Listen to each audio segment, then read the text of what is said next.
Hey up everyone, welcome to a bonus episode of Yorkshire Gamer's Reet Big Wargames podcast. And if you didn't know already, I managed to win the podcast award on the Little Wars TV Caesar Awards last Friday. Now, I've got to say, it was a bit of a surprise because we've only been going for just over a year now, and I did a bit of begging, and I got some people to nominate me, and to get nominated was a fantastic achievement in itself. But to win, wow, absolutely amazed, really, really amazed. So I just wanted to say thank you to everyone out there who listens to these episodes. It's more and more every single episode that comes out, and the back catalogue is being listened to on a regular basis as well. So this could be the first time that you've listened to this. It could be the 24th time that you've listened to this podcast. Either way, you are equally welcome. Welcome to Yorkshire Gamer, and welcome to the craziness that is this podcast that harks back and goes back to the halcyon days of the big battle. There's lots of people out there doing the big battles, but it's kind of no longer as popular as it used to be, especially in the mainstream wargaming media, especially with the companies that are producing models, figures, etc. You can get so many skirmish games. I'm not going to name any names, but they appear in a massive set of fireworks and advertising, and everyone rushes out and buys them, and then 6 months later, you just never hear of them again, and that's because they don't have that longevity. They don't have that massive 20-foot table that you're building towards over 10 years. They don't have that, and those games are fantastic for pickup games and for club games and for people who are lacking space, etc. But that isn't the whole of the war games community, and this podcast is very much for people who want to aspire to do a bigger game, or for those people who already do them, or for those people who just like a bit of a laugh and a joke when we do these podcasts. I always try and make them fun. I always try and have a good introduction for each of my guests, and try and enjoy the conversation that we have for a couple of hours, so that whilst you'll sit there painting your figures or having a game or just pottering about in your game space, that you have a smile on your face, and that's what it's all about. So I have put together just a little bit of a potted history, really, of Yorkshire Gamer podcast, and some of it you'll have heard before if you listen to the podcast and the pilot episode, for example, but some of you won't have, and it's just there as a snapshot in time to kind of look at where Yorkshire Gamer podcast is now, and where we might go in the future. So settle back, 10 minutes, 15 minutes of your time, and I'll just tell you all about Yorkshire Gamer.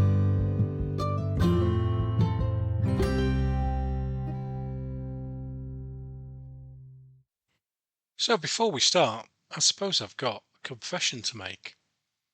My name is Ken. I am a wargamer. It is a month and a half since I last did a wargame. About 18 months ago, I started listening quite heavily to a lot of historical wargames podcasts. Sure, I'd dabbled in the past, the odd meeples and miniatures episode here and there. Nothing heavy, you understand, just recreational. I've got a long commute, so I consumed a lot, and I consumed a lot quickly. It just kind of got out of hand. I'd lost my music groove. I got fed up with talk radio with its endless politics. So, my true love wargaming came to the fore. But not long after that, after listening to many podcasts, a thread started to emerge.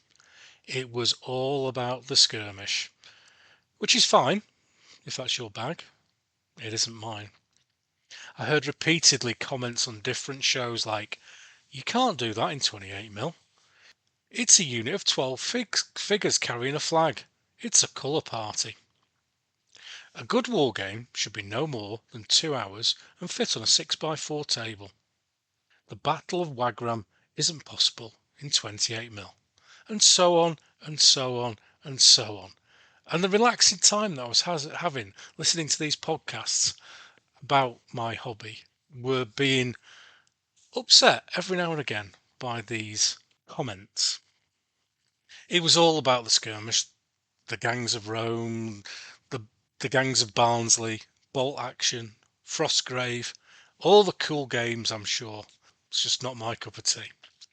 As I listened more and more, I started to think, am I the only one? Am I the last big game gamer on Earth? I knew that I wasn't. I've got many friends in the game who play in the same style, but the prevalence of the skirmish game on the podcast was a real eye-opener to me. And it was a slow build, but I specifically recall an episode of Sean Clark's wonderful God's Own Scale podcast. And to avoid any doubt, I absolutely love Sean and I love his podcasts. But when he was interviewing Pete Berry, the saviour of 6mm gaming from Bacchus, and the topic of you can't do that in 28mm came up again, Pete went off on a bit of a rant about a 28mm 8-inch World War I British howitzer that he'd seen in a magazine and how stupid it was to have a weapon of that scale and how totally impractical it was, etc, etc, etc. Well, if you've heard the story, or you might be able to guess, that howitzer was mine, and the lovely Henry Hyde had used it in a article for Wargame Soldiers and Strategy to illustrate artillery on the battlefield, and I was very happy that it was in a magazine, and happy that Henry, the legend that is, had used it for his article. So, fueled by some particularly fine malt whisky, with or without an E, there's some Irish in that surname, I decided to put a post on Twitter suggesting that I do my big game podcast myself. And I drifted off into a haze of peaty, malty, lovely Isla single malt, and I'd forgotten all about it. The next morning I woke up. I checked my notifications on Twitter, and it had all gone a little bit crazy. There was some support. When I say some, it was the highest number of likes and comments I've ever had on a tweet, and including my mate Sean Clark telling me to go for it. So I looked into it, and quickly I worked out the basics of recording, editing, and releasing a podcast. So on the 19th of February 2021, I put out the pilot episode. Similar to this, it was just half an hour of me talking away, explaining what I wanted to do with the show, and setting myself 5 episodes to see how it went. Would anyone be interested? Were the big gamers out there who would listen? Could I produce something that was worth listening to? On the 18th of February 2021, I had no idea. The 5-episode idea was based mostly around my podcast hoster, who made you pay after that number of episodes. So in typical Yarkshire fashion, I had one eye on the brass. And it was a leap in the dark. But I've been around on social media with the Yarkshire Gamer name for the best part of 10 years, and was active on Twitter, Facebook, YouTube and other Wargames forums, so at least somebody knew who I was. I recorded the first proper interview with Chris Breeze and Gareth Lane, and it was just like chatting with two mates down the pub after 5 minutes of initial nervousness. We just chatted and chatted and chatted, and we had a really good laugh. I decided on a 4-part format for the show: an introduction, a big game chat, a quiz and a big topic, and to a large extent it worked. In fact, the show continues in roughly the same way, even today. I edited it all together into a complete episode without accidentally deleting huge chunks of it, which I was quite impressed with it, and launched it on the Tinterwebnet. The response was amazing. It smashed all my expectations, and loads more people listened to it, that first episode, than I ever dreamed would. I went on to complete the 5 original episodes in around 3 months. I will always be grateful to those guests for the first 5 shows: Chris and Gareth, Richard Harris from Legendary Wargames, Dr. Chris Brown, Colin Ashton, and of course Mark Freeth from the Wargames Holiday Centre. They all agreed to come on those shows before anyone had heard an episode. They had no idea what they were letting themselves in for, but they came along anyway. So thank you once again, guys, for that leap of faith that you had with Yorkshire Gamer's Reet Big Wargames podcast. The show has always been centred on big games. One of my recent guests, Jerry Elliott, from episode 21, has 100,000 10mm figures. It was never about one type of gaming being better than the other. If you play bolt action, there are loads of podcasts dedicated to that genre. 40k too has hundreds and hundreds of shows, all a lot more popular than mine, and some massively better produced than mine. Mine is still very, very much an amateur effort. But this podcast was there for people who play, enjoy, or simply inspire to the big games. It wasn't and it isn't my part of the hobby is better than yours. This is my bit of the hobby and I really enjoy it. I want to tell you about it because I've had some of the most enjoyable times of my gaming life this way. Have a look, try it. You might enjoy it. What is a big game? That got me in trouble last time. Who knows? It means different things to different people, and I always ask any of my guests that question. Everyone has a slightly different answer, and that's what's great to talk about. If there was a single definition, it would be a short and very, very boring podcast. I always try and make the interviews fun for me and my guests. I think when I do that, it comes across much better on the recording. I don't want to have a podcast that's negative about everything. I want to be the podcast that celebrates unashamedly big games, big mad collections of figures, huge gaming rooms.